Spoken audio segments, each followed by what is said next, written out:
This is Democracy Now!, democracynow.org, The War and Peace Report. I'm Amy Goodman. A California man's facing charges of attempted homicide, burglary, assault with a deadly weapon, and elder abuse after police say he broke into House Speaker Nancy Pelosi's San Francisco home early Friday morning. Police say the man assaulted Pelosi's husband, Paul Pelosi, with a hammer, fracturing his skull.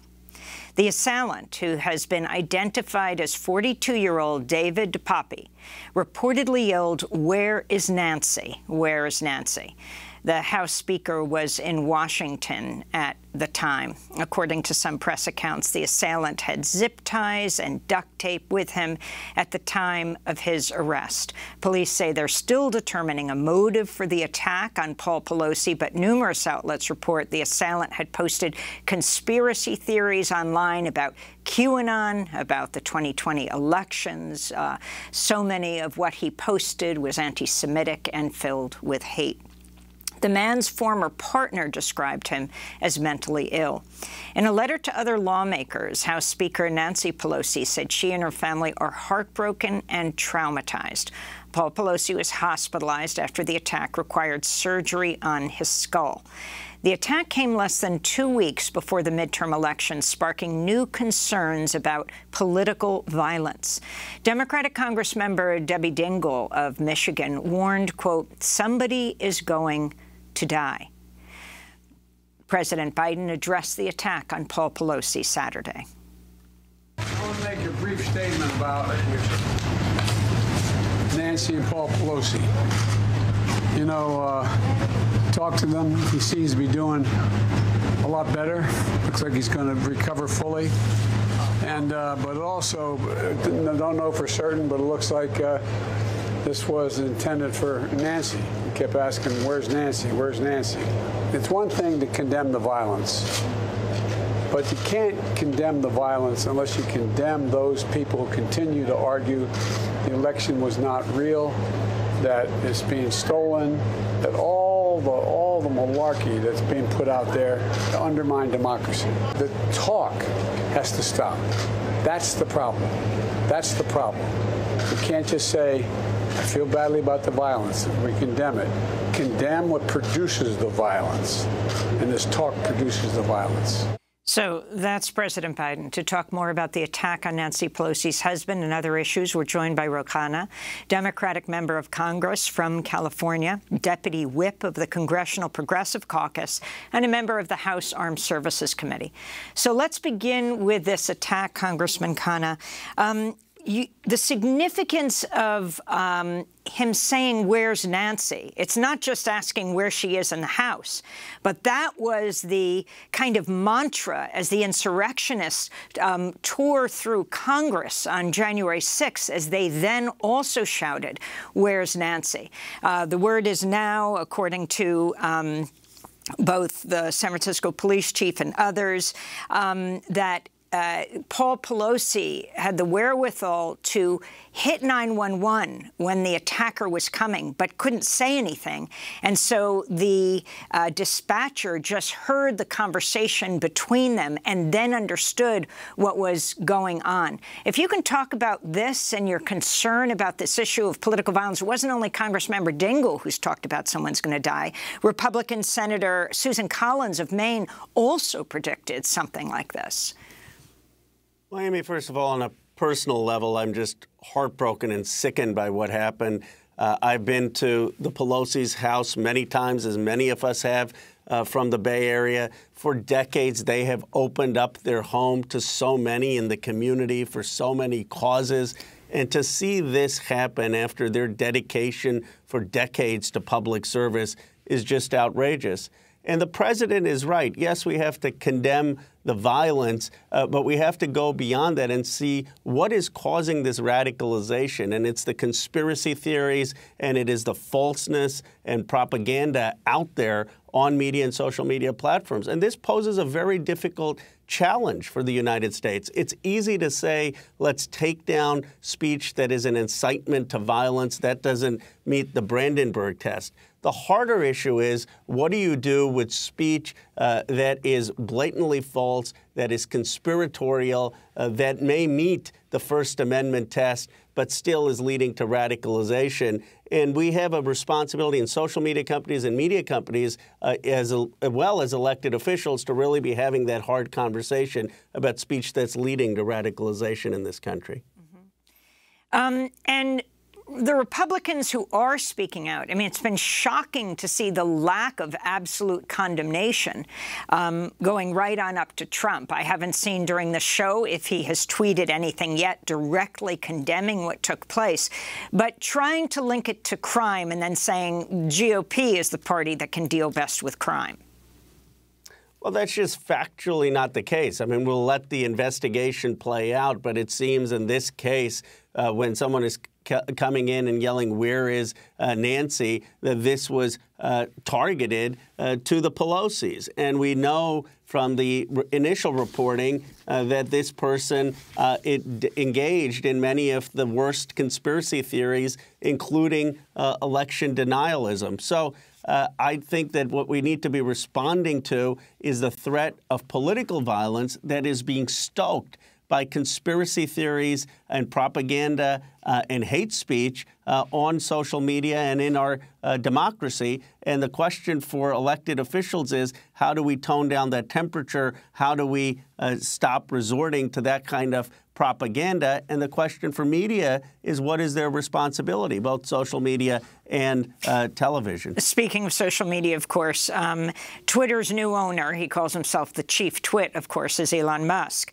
who tweeted a link to an article from a right-wing conspiracy website known for spreading misinformation, like, in fact, Hillary Clinton in 2016, when she was running against Trump, was actually dead, and that there was a body double that was running in her place. He tweeted a conspiracy theory about Paul Pelosi, posted the article in response to Hillary Clinton, and then eventually took it down. But he owns Twitter. What are your concerns about this major social media platform being owned by Elon Musk right now?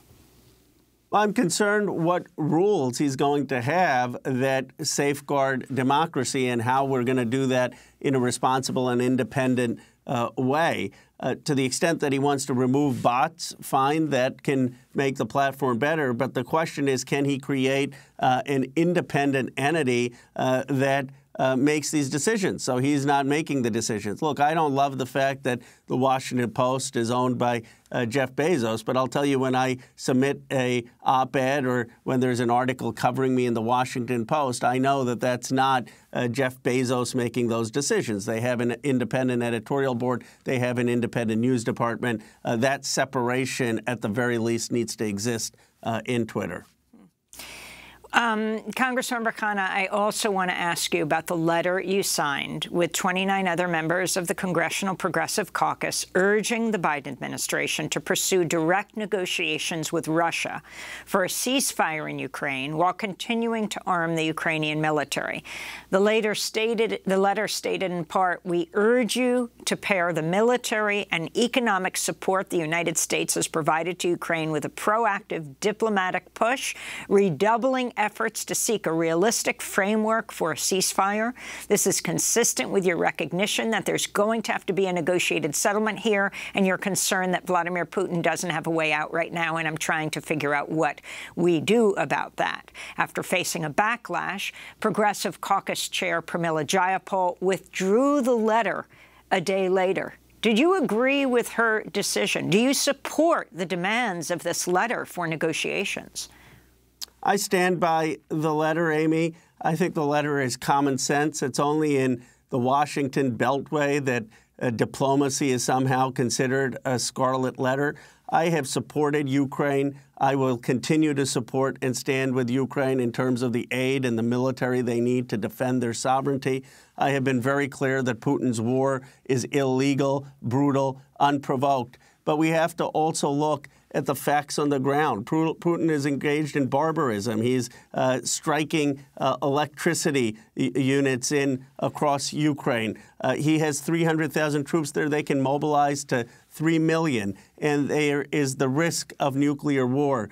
This president has said responsibly that while we support Ukraine, we need to do everything possible to de-escalate the conflict, to make sure that we aren't escalating to nuclear war, and to engage in negotiated conversations to prevent nuclear war, accidental war with the Russian counterparts. And the Secretary of Defense actually has done that.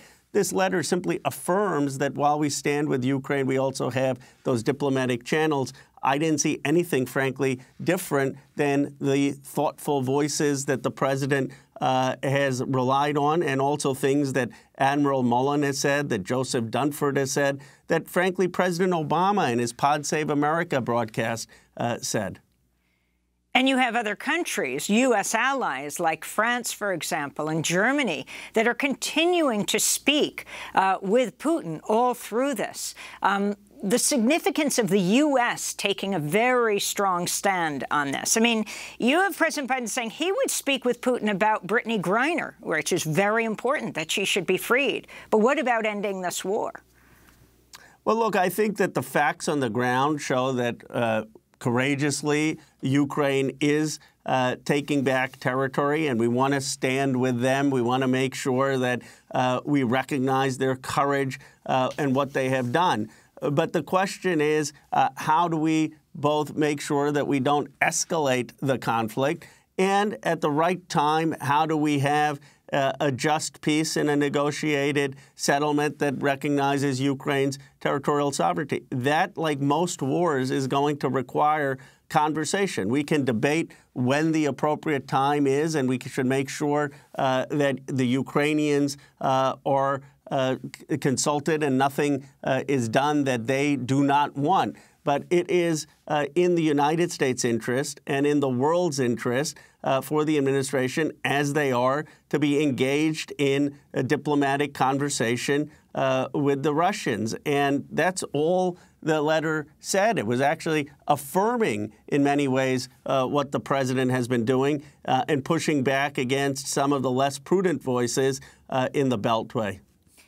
I wanted to ask you about U.S.-Saudi relations. You recently co-authored legislation with Connecticut Senator Richard Blumenthal calling on the U.S. to stop arms transfers to Saudi in response to the kingdom's decision to cut 2 million barrels a day of oil production at the OPEC Plus meeting, thereby raising the price of gas to Russia's advantage. In a piece for Politico that you co-authored with Senator Blumenthal, you wrote, simply put, America shouldn't be providing such unlimited control of strategic defense systems to an apparent ally of our greatest enemy, nuclear bomb extortionist Vladimir Putin. You also tweeted, their brutal war in Yemen and their fleecing of American consumers at the pump must have consequences.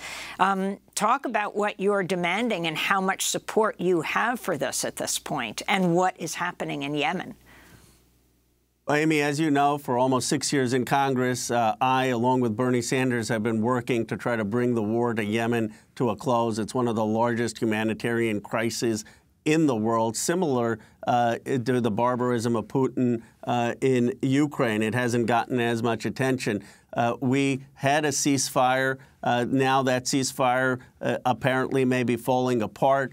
Fortunately, the United States, thanks to our passing the War Powers Resolution and this president's action, is no longer refueling the Saudi planes that were bombing Yemen. But we still provide a tremendous amount of defense assistance to Saudi Arabia. That increased dramatically in the Trump administration. We have more joint defense arrangements with Saudi than most of our allies. And the Saudi planes wouldn't fly if it weren't for U.S. technicians. So both on the account that they have not done enough to lift the blockade, that they still are not abiding by all of the peace agreements to bring the war to an end, and on top of that, they're slapping Americans in the face by cutting oil supplies right when we have a crisis. Senator Blumenthal and I have said, let's at least suspend the weapons sales for a year. I believe after the midterms election, right now the issue is politicized, but after the midterm election, even Republicans will join in this demand to hold the Saudis accountable. Are you concerned about the number of former military officials high up as generals that are working for Saudi Arabia right now, as exposed in a major piece? I think it was in the Washington Post. I am. You know, I have legislation, actually, with a Republican, Mike Gallagher, who's a Marine from Wisconsin, saying that high-level government officials, whether they're members of Congress, senators, generals, or executive branch officials, should not be allowed to go work for foreign countries after their public service, whether that is Saudi Arabia or whether that is another country. That seems to me an inherent conflict of interest and something that does not serve our national security. Before we end, I wanted to talk about the midterm elections next week. We're days away. Congressman Khanna, you've been on the campaign trail lending support to Senate candidates Mandela Barnes in Wisconsin. He would be the first black senator to represent Wisconsin. And you have John Fetterman in Pennsylvania, who's taking on the Trump ally Mehmet Oz. Let's talk about that one first. Mehmet Oz, we have a clip of him in the debate with John Fetterman. It's pretty well known, that clip. We're talking about John Fetterman when asked, Mehmet Oz, when asked about abortion. This is what he said. I want women, doctors, local political leaders, letting the democracy that's always allowed our nation to thrive, to put the best ideas forward so states can decide for themselves. So this should be between a woman, her doctor, and the local elected officials. Congressmember Khanna, what were you saying on the campaign trail? Well, what Dr. Oz said was not a gaffe. That's actually the Republican view. The Democrats view reproductive rights as human rights. We view this as a fundamental right for women. The Republicans view this as an issue that politicians should decide. It's a fundamental difference. I had a great rally with John Fetterman in Pittsburgh. There was a grit that he's displaying. He's coming back from health adversity, much like many people in Pennsylvania who've been knocked down come back. I just saw a poll this morning in the New York Times that has him up 5 points. I think the momentum still is on his side, but we have to get the turnout out. And the way Pennsylvania goes really could determine the control of the Senate. And what about Wisconsin with Mandela Barnes versus the grocery store magnate Ron Johnson, current senator?